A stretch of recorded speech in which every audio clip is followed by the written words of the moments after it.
Good evening, and welcome to another episode of Counsel of Men podcast. We are sponsored by the White Feather Project, which is a part of the Trinity Episcopal Church in Charlottesville, Virginia.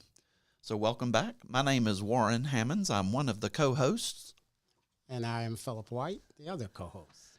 We welcome you to an exciting and sort of interesting session tonight, but before we launch into that, just a few reminders. Other casts that we have pre-recorded are on this channel. We encourage you to find time to view those as you can. They will give you a little bit more perspective and maybe a little bit more information about what we might be discussing over the next weeks and months together. So please view those as you can. Another reminder is that we have an email address that we would like for you to use in between sessions when we aren't live streaming. That email address is WF, as in White Feather, WF Counsel of Men at Gmail. Please use that. We'll begin to look it over, see if there's any comments, suggestions, words that you need to say to us, and we may bring those back to another conversation or another session later. In fact, we've had several friends and listeners that have begun to respond to us, to give us some feedback, to give us a few questions to think about, and we may use those in upcoming sessions. So we encourage you to do that. And while we are live streaming, if you are one of those actual listeners during our live stream, we actually ask you to use the chat area for comments during the live stream that we might be able to comment about as we go through it. And that's particularly relevant for this week. This week we're going to do a little something different. We're not going to just talk about a topic. We are going to show an image. That image is called the Gordon. Historically, it's also now being referred to as Peter. You will begin to see it on the screen as well, but we hope that it will prompt some conversation wherever you are. If not tonight, live streaming with us, with your feelings and your emotions and your take on what it conveys to you, at least in your circles of influence and your friends, when you can become more aware of what you're feeling when you see such a image. This image is pretty gripping. It isn't fun to look at, but it's something that we hope that you will come to with some vulnerability, with some openness, and share what you are feeling when you see it. What does it convey to you? How does it speak to you as you come to it? What do you even know what you feel when you see it? So this image is called the Gordon. It's also referred to, as I mentioned earlier now, as Peter. I came across this image and was touched by it years ago, and then was more recently reminded of it when I was reading a book that I had come into, that I've become aware of, and that I mentioned actually in another podcast. It's The Little Book of Racial Healing, and it is by Thomas Norman DeWolf.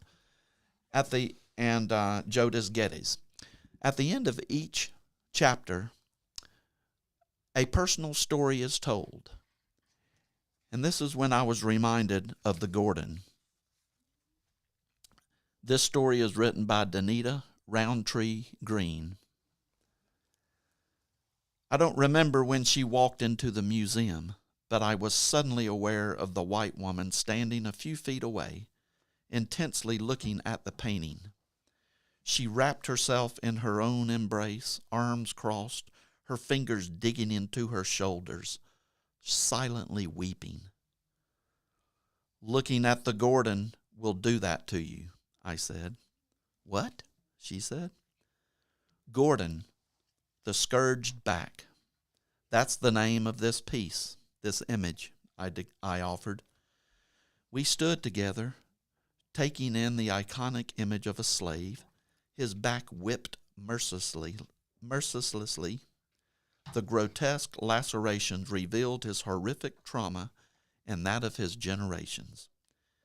It's painful to behold, she said, sniffling, Yeah, I thought to myself, and indicative of what I experience as a black woman raising another generation of black folks.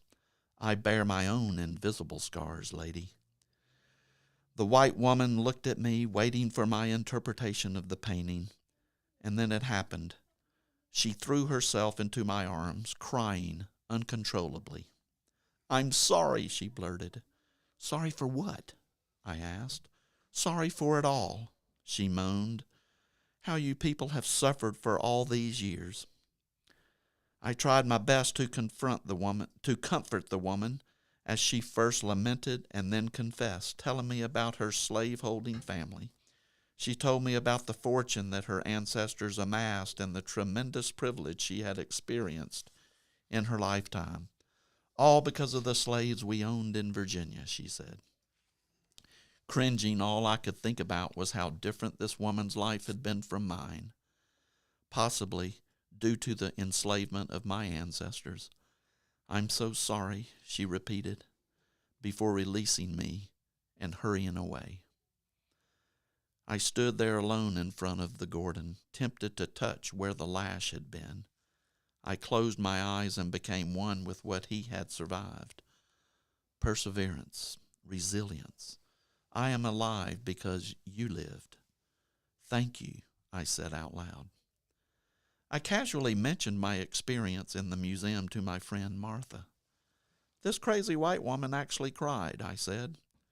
Silent, Martha's eyes filled with the same burden as the woman in the museum. We had been friends long enough for me to actually forget how white she was. I reached for her hand, not because I understood her pain, but to acknowledge that she was in pain, and that the trauma she experienced, growing up white, was somehow mine too. So I don't know where this leaves us. Leaves us with a conversation of looking at this startling image, this gripping image, this image that may be hard to look at. So what are you feeling? What does it convey to you? You know, it's quite interesting when Warren brought this photo to my attention. It was I had many reactions to it because I had like Warren had came in contact with this photo many years ago, and it's part of my work that I was doing with men and teenage boys. I would share this picture with them to basically talk about the history of slavery, talk about the journey as African Americans we have experienced, and to get their perspective on this photo as well. And once Warren had shared his experience with this photo, we both started to share our collective reactions to it.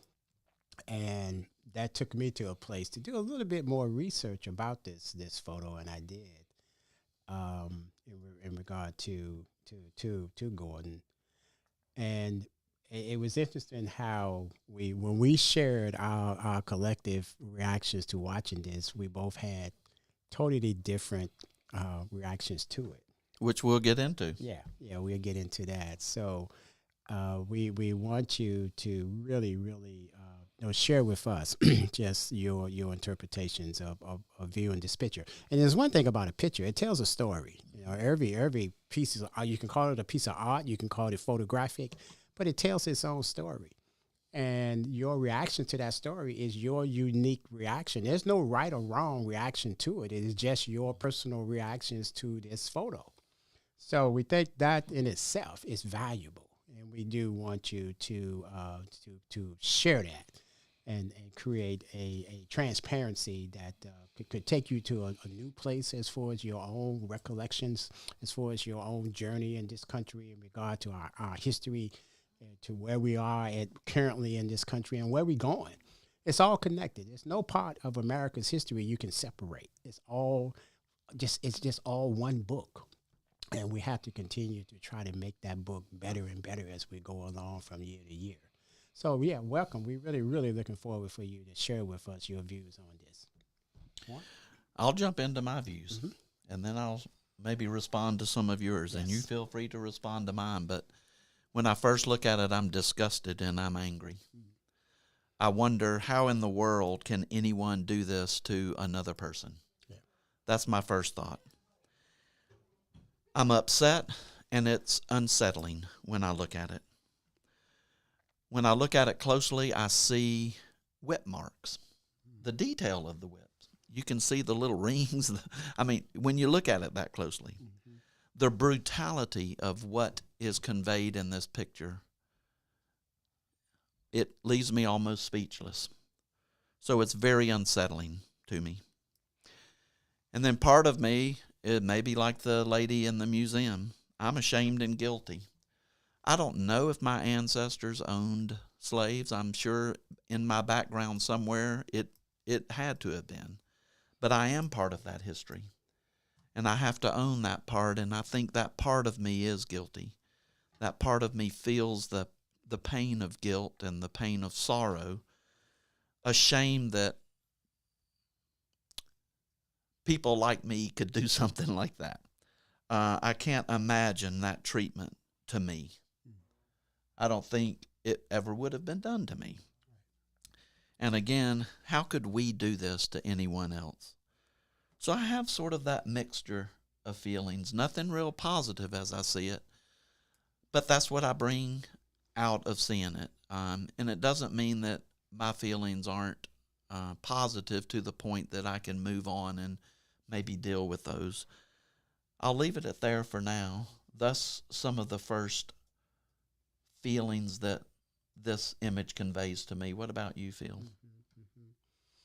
Yeah, that was when Warren was sharing with me his feelings about it, and then I shared with him that I once I started to go a little deeper into this photo's history, I felt I was curious as to what kind of life did, if we use the term Gordon, what kind of life did he have? We know that, or I assume that a majority of the scar tissues that he suffered that from this photo was because of his disobedience or his attempts to escape slavery. And I guess the whip has always been a symbol of control in regard to slavery. And I guess he that didn't deter him, as we would share with you, in regard to his desires to be a free man. So I was curious, very curious about just what became of him. And so we want to kind of unpack that in regard to what we were able to discover as we went a little deeper into this photo. Okay. Well, I want to say that when I look at it a little more deeper, I have other questions about him. After I get outside of my feelings, which maybe I shouldn't get outside of my feelings. Maybe that's the point of us doing this together. But, it makes me think about other things. It makes me think about his family. Makes me think about the others around him when he was being whipped. Did they hear it? Did they see it? Did they witness it? What about that? What about others who didn't survive? This picture is a testimony that this Gordon, or maybe the Peter, did survive. But, I'm sure there were probably thousands of more with whip marks on their backs. And many of those didn't survive. Those are some other things that this image conveys to me and makes me think about or feel. Can I play it back to you for a bit of what you get out of it? Yeah. It makes me think of when you look at this whole sense of history as it relates to slavery. That more likely his whippings were done where the other slaves on the plantation could see it, because that was a message for slaves. There were also techniques that slave owners used to use when a person was classified as a runner, that they would run away to try to escape. That sometimes they would pinch, kind of cut off a part of the ear, and that was tell to everybody that would come in contact with that person that he's a runner. So just all kinds of identification markings that they would even to my readings and research in regard to slavery, that if you some slave owners would, even if a person was captured after trying to run away, they would amputate a toes or a foot. They would do all kinds of things to their body to try to make that person understand that running away is going to cost you a lot, physically, mentally, and spiritually. So it was just all kinds of control mechanism, just a power and control. Those two terms kind of went together to try to keep slaves submissive, not to rebel, and not to try to seek their freedoms in whatever means they sought to do it. So yeah, it's a period of America, and I think Thomas Jefferson is given credit with this quote by saying that at some point in our country we're going to have to pay for our original sin, and that was slavery. And I don't know if it's been paid.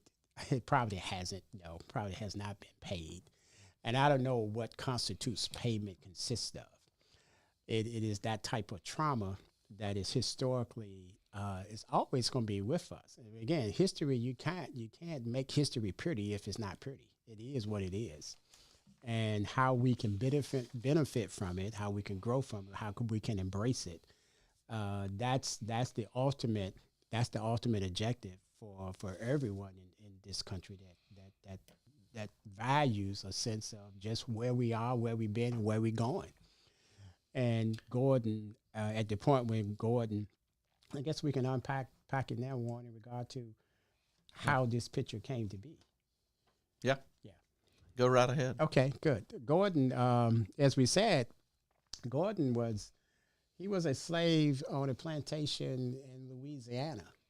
And this picture, apparently from when he found that he was successful at escaping the plantation, his goal was to reach an army, the Union Army that was just during the time of the Civil War. He made it to a camp of a Union station of soldiers, and he volunteered to join at that point the what they call the colored troops to enroll into the army. And this picture was taken as part of his medical examination to join the colored troops for the Union Army. That's when this picture was discovered. He had been living with these scar tissues on his bodies for years, but it was only when he uncovered for his physical examination to join the colored troops to fight in the Civil War when this picture was taken. And it was amazing that I've always questioned just what Gordon's life was like and how it came to be. And once he joined the Union Army, he went on to become a sergeant in the Army in regard to the colored troops. And that said to me that this man, not only did he have resiliency, he had persistency. He was determined. If it cost him his life, he didn't care. He was determined to find his ability to put his own energy into trying to be a free man. He could care less about the scar tissue. He was probably more comfortable with it than any of us that's looking at it now, because his goal was to be a free man. And not only once he got his freedom and served in the Union Army, he became a leader. So that was just in him. He became a military sergeant in the Army, and is credited with fighting very, very effectively in several battles during that period of his service to this country in the Union Army. So I kind of said when we were looking at his history, because I had these curiosities about him for a long time, that you just can't look at this picture and think that's his total story. His story is far more than just this picture. And as we was just sharing with you about his service to the country, being a military person, being in leadership position in the military, it speaks a lot about this gentleman's his determination, his persistence. He felt he had more to offer and more to give than just walking around suffering from what some other persons or persons did to him in regard to his period in slavery. So I just loved that. I just thought that it just gave me a sense of pride, a sense of I just marvel at his persistence to pursue his freedom at any cost. That's what this man went about doing. So I felt a deep sense of pride about him. So about a week ago when we were planning for this session, I remember us talking about it, and I said, well, Phil, what do you think first when you see this? And your first thing that came out was sort of what you were just saying. You said, well, I'm proud that he made it. Yeah. I thought, if we had been in person with that conversation, I thought maybe your first thing might be to hit a white man like me. But you said, I'm proud that he made it. Mm-hmm. And that just startled me. Yeah. That's such a positive spin on not my negativity when I see it, but my deep regret when I see it. Mm-hmm. I have and regret is not even the deepest word. Mm-hmm. I bring that into it, but then yet you, as a black man, have taught me to maybe see it as a fuller story. Yeah. And, I really appreciate that. I do think stories are important. When we see a person's face, it changes how we view a context. Mm-hmm. So somebody out there may think, I'm not part of slavery. Mm. But maybe when they see a face of this person with whip marks on his back, they might say, well, I might be a part of it, that story. But the story also continued to his perseverance, his survival. I also thought about what this man had done. Did he run? What did he do to deserve the whip marks? Well, it doesn't matter. He never deserved the whip marks. Mm-hmm. Nobody deserves the treatment, the brutality like that. Mm-hmm. I think that we can agree on. Mm-hmm. But I did wonder, what caused this to happen to him. Yeah. And again, all those thousands of others that may be out there with their own scars. Mm-hmm. Mm-hmm. And it brings me back to more of a present day conversation. We may not have whip marks on our backs, right, but the world and society and the systems of white privilege, of white power, of these control mechanisms that you've just mentioned still leave scars. They leave scars on your back, yeah, that I might still feel guilty about, that I want to cry on your shoulder like the woman did in the museum. Mm-hmm. So it does really grip me. It does speak to me in a lot of deep, regretful and wanting to be forgiven kind of feelings that I bring. Mm-hmm. Mm-hmm. We're about out of time on this one, but I think you're going to wrap us up with some concluding remarks on maybe this image and then where we might go. But I thank you for this conversation and for your sort of your positive outlook on what can be a very negative looking image. Mm-hmm. And it's how when Warren shared with me that he had this picture, and then I shared with him that I have it too.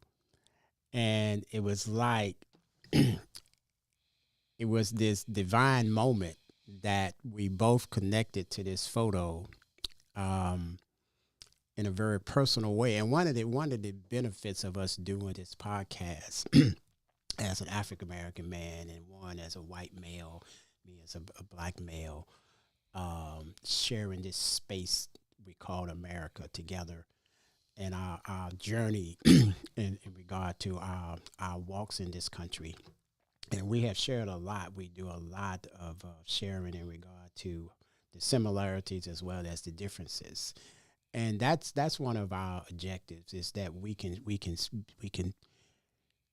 share from a perspective as individuals, but there is so many common tracks and trails and paths that we cross with each other. And I love this term. I can't recall where I got it from, but in regard to all of us, white, black, Native Americans, no matter what's your nationality, but in regard for us to be able to share together and come together, we got to see each other. We got to be comfortable with touching each other and being able to be in that space together with each other. That's the only way we're going to grow. We're always going to have those that that make a lot of noise, that create a lot of chaos. But we can't let that define us as a country, as a people. That's always a challenge, always will be. But that doesn't make up the constitutions of us as a people, and how this young country has been able to sustain itself rather than just crash into the ground. And history is history, and our political atmosphere that we have now is, for me personally, is kind of disturbing. But we've been through this before. I tell Warren all the time, I love the work of John Meacham. He's a presidential historian out of Tennessee. And he's always talking about the better angels. That's in his estimation, is the better angels in this country that don't make a lot of noise. They just go about trying to be decent, good people. And I solely believe that is what has sustained this country. There's the good people in this country that they're not out trying to get attention. They just do what's right. And it gives us a sense of comfort in knowing that there are so many people like that in this country that we'll never meet personally. Some we will. I consider Warren a better angel. He has some beautiful stories in his life journey to where we are right now. And how we got together at this point in our lives is part of that journey that we both can take a certain sense of value in. And that's where we are. That's what we want to be able to have dialogue with and create through this wonderful podcast that Trinity Episcopal Church was sponsoring and asked us to be part of. And we love that. And we just think it can serve a purpose with others that are doing the same thing, that's trying to get America to understand that we can do so much better than being separate and divided and all of this political chaos that we under. And I close with this. There's this Ethiopian proverb that says, when spider whales unite, they can tie up a lion. So when that key word is unite, when we can unite as a common people, we can accomplish a lot of wonderful things we can do.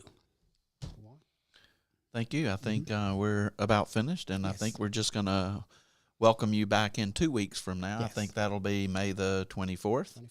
6 o'clock. If you want to live stream it then, we would invite you to do so. Phil, thank you for the engagement in this. Yes, sir. In this work tonight, and for viewing this picture with us. Yes. And I appreciate what you bring. And I thank you for working with us and having conversations about this image and about the history of it, but moving beyond that and telling a more positive story and for healing. As we were reminded last episode when we talked with Patricia Jones Turner, interviewed her, the executive director of this podcast. She mentioned how much the pain and the trauma of the past needs to be healed, and this is one of the ways that we want to get at it. So thank you for engaging with us tonight, and thank you for your words of encouragement for us to look at the picture maybe a new and different way of survival and resilience and beyond. That's it. So thanks all. Thank you. Good night. Good night.